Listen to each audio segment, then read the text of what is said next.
Em seguida, teremos um intervalo de 15 minutos para os nossos conferencistas. Senador Rogério. Senhor presidente, senhor relator, doutora Natália Pasternak, Cláudia Maierovitch. Primeiro, eu diria que essa é a primeira sessão da CPI que a gente não tem aqui posições uniformes e que o tempo todo defenderam o indefensável. Eu diria que talvez essa seja a primeira, se não me engano, a segunda de convidados que falaram baseado na ciência, com clareza do papel que a União deveria ter, do papel que tinha que ter tido na coordenação de todos os entes para combater a pandemia. Acontece que eu tenho algum grau de discordância quando a gente fala que o governo ele não coordenou, quando o governo fez pela metade. O governo fez inteiro para expandir a pandemia. É diferente. A ação do governo é uma ação dolosa. O governo adotou como medida de controle sanitário a cloroquina, a única medida de controle sanitário. Isso é de uma gravidade, isso é de uma irresponsabilidade com a vida, com os brasileiros, com as brasileiras, com as famílias, que precisa ter algum responsável. O que nos faz estar aqui, e às vezes há uma confusão das pessoas, quem a CPI vai caçar? Não, a gente precisa saber quem são os responsáveis por levar à morte, com certeza, infelizmente, de mais de 550 mil, 600 mil brasileiros e brasileiras. De ontem para hoje, eu recebi informações de amigos, pelo menos 4 famílias que estão sendo dizimadas nesse momento, com pai, mãe, filho, na UTI entubado. Por que motivo? Então, às vezes eu gosto de ouvir, gostei demais de ouvir, saí, mas estava ouvindo lá no meu gabinete, pessoas que têm algum grau de responsabilidade. Porque a gente tem ouvido aqui ministro, ex-ministro, ministro, ex-secretário executivo do Ministério, ex-integrantes do governo, que vêm para cá para confundir a opinião pública. Alguns colegas senadores que, sem a menor cerimônia, tenta confundir a opinião pública. Por exemplo, dizer que o STF atrapalhou. O STF foi um instrumento para que a gente tivesse algum grau de controle. Porque senão não seriam 482.135 mortes notificadas.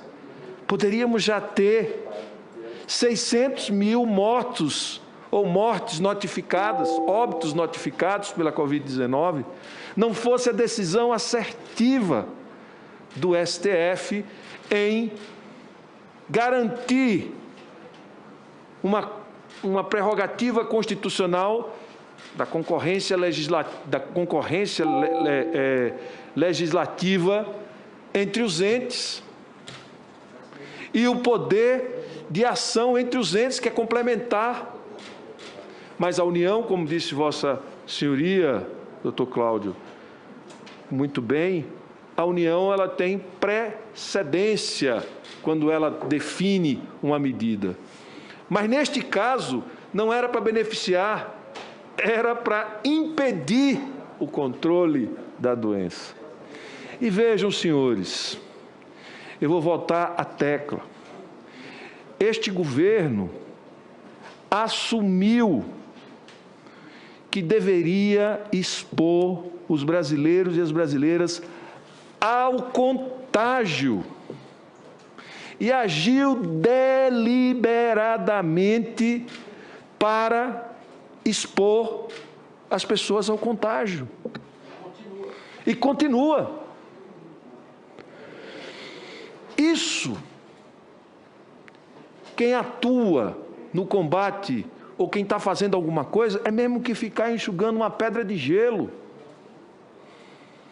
Que adianta mandar milhões, bilhões para manter hospitais abertos, se eles vão ter que continuar abertos por mais tempo, porque nós não temos vacina, porque não há medidas efetivas de controle do contágio, do contato e da infectação e da doença e dos doentes, vão continuar chegando nos hospitais, aos montes, e nós vamos ter a terceira onda. Porque nós temos um número de suscetíveis enorme, e como foi dito aqui pelos dois, a base de contaminados está no país inteiro, e não tem nada sendo feito para diminuir o contágio. Uma campanha de vacinação que se arrasta. Nós não temos nem 12% de imunizados. Se fizer um inquérito populacional para saber quantos por cento da população é suscetível, mais de 70% é suscetível. Com o descontrole total, é certo que teremos uma outra onda de mortes, outro pico de mortes, e que pode ser mais grave do que o anterior, porque a base está muito mais contaminada. Não tem mais controle de nada, a não ser o uso de máscara, que está um pouco mais por conta, não do governo, mas por conta da opinião pública, que tomou para si algumas responsabilidades, por conta dos meios de comunicação que tomaram para si a responsabilidade de informar, de comunicar. Quero só dizer uma coisa: não fosse o Congresso Nacional, não fosse governadores de Estado, o STF e a imprensa, para resistir,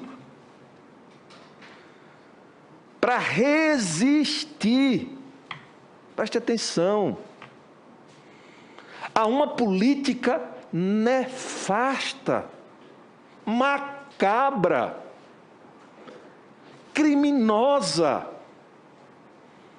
de exposição de toda a população e de estímulo ao contágio, estaríamos hoje com mais de 2 milhões, 3 milhões, sei lá quantos milhões de mortos. Essa é a realidade. Não adianta tapar. Não estou dizendo que vocês fizeram isso, mas não adianta as pessoas ficarem tentando, encontrar justificativas, narrativas. Não, o presidente é o principal elemento de disseminação do vírus. Ontem eu estava na casa de um amigo, cuja esposa, o pai, mora no interior do Mato Grosso, o pai dela, e estava contaminado e acreditando no Bolsonaro, estava tomando cloroquina. foi buscado às pressas para vir ser internado aqui em Brasília, com mais de 50% de comprometimento pulmonar. Quantos estão chegando nessa condição nos hospitais? Porque seguem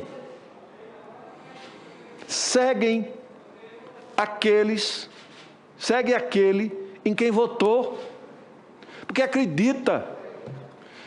Tem uma coisa que é a fé pública, né? Se a pessoa virou presidente, ele tem, no mínimo, uma credibilidade para virar presidente. E se ele fala, aquela fala tem algum grau de fé pública. E isso está sendo usado para levar as pessoas à morte. Deliberadamente. O que foi feito em Manaus foi um experimento com seres humanos. Doutora Natália, é de uma gravidade que, se for apurado com lupa, é para dar prisão perpétua. Porque expuseram uma cidade inteira a um tratamento, a uma medida de controle sanitário ineficaz para testar, enquanto as pessoas morriam sufocadas por falta de oxigênio. É muito grave. Gravíssimo. É insuportavelmente repugnante o que nós estamos vivendo nesse país. É de indignar. E eu fico muito triste com alguns colegas, vou citar nomes, que vêm aqui tentar mais desinformar a população,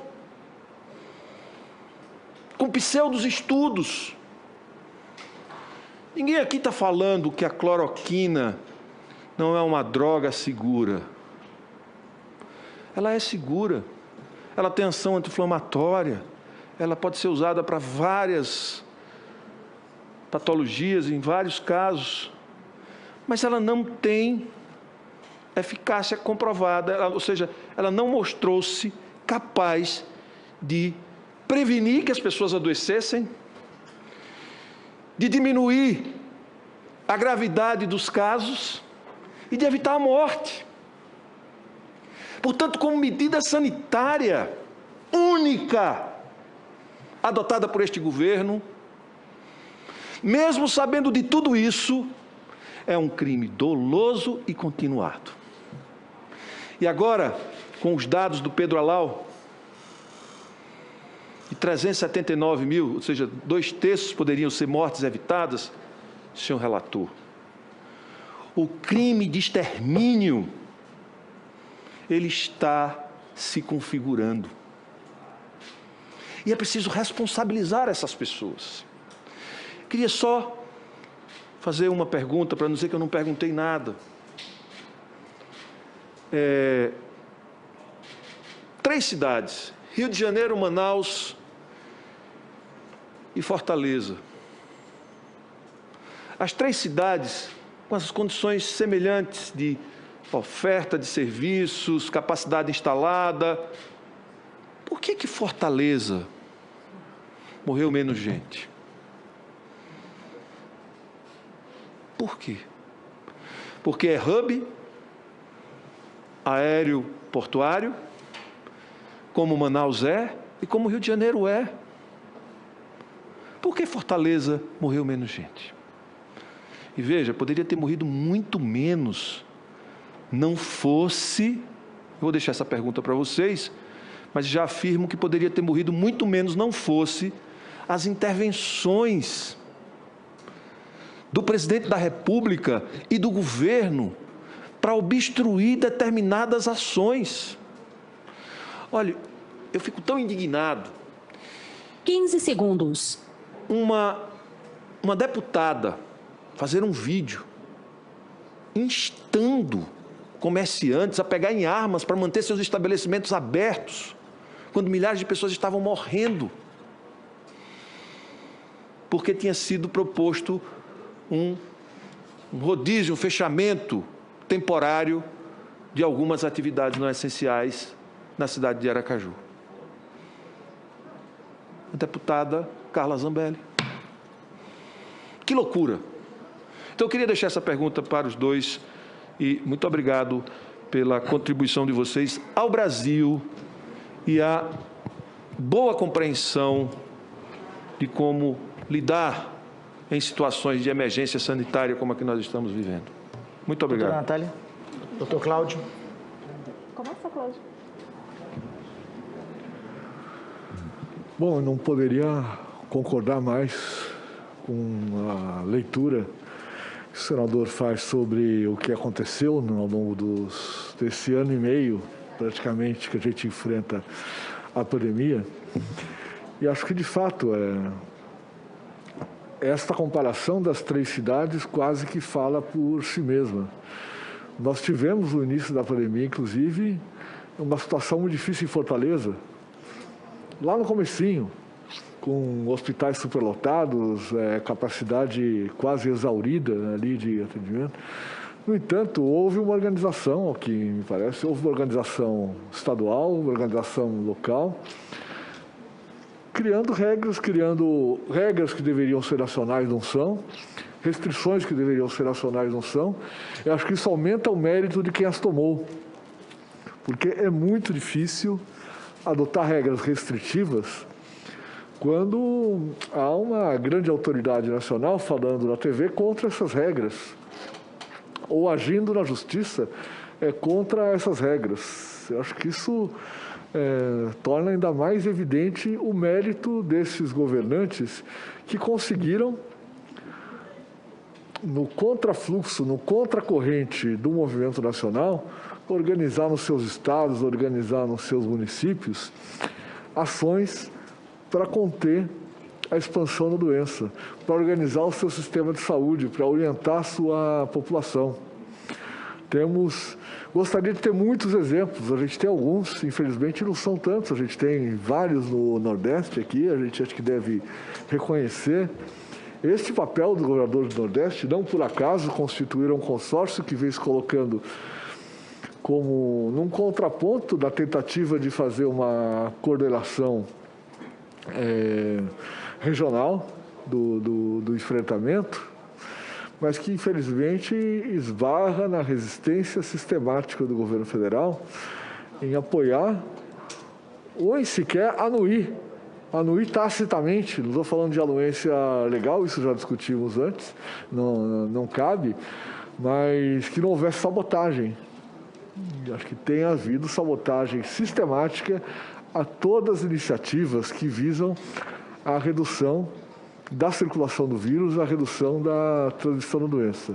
Então, concordo integralmente aqui, espero que um dia a história faça justiça, espero que muito antes disso, vocês e os poderes investidos façam justiça a tempo de a gente ter menos mortes e menos sofrimento.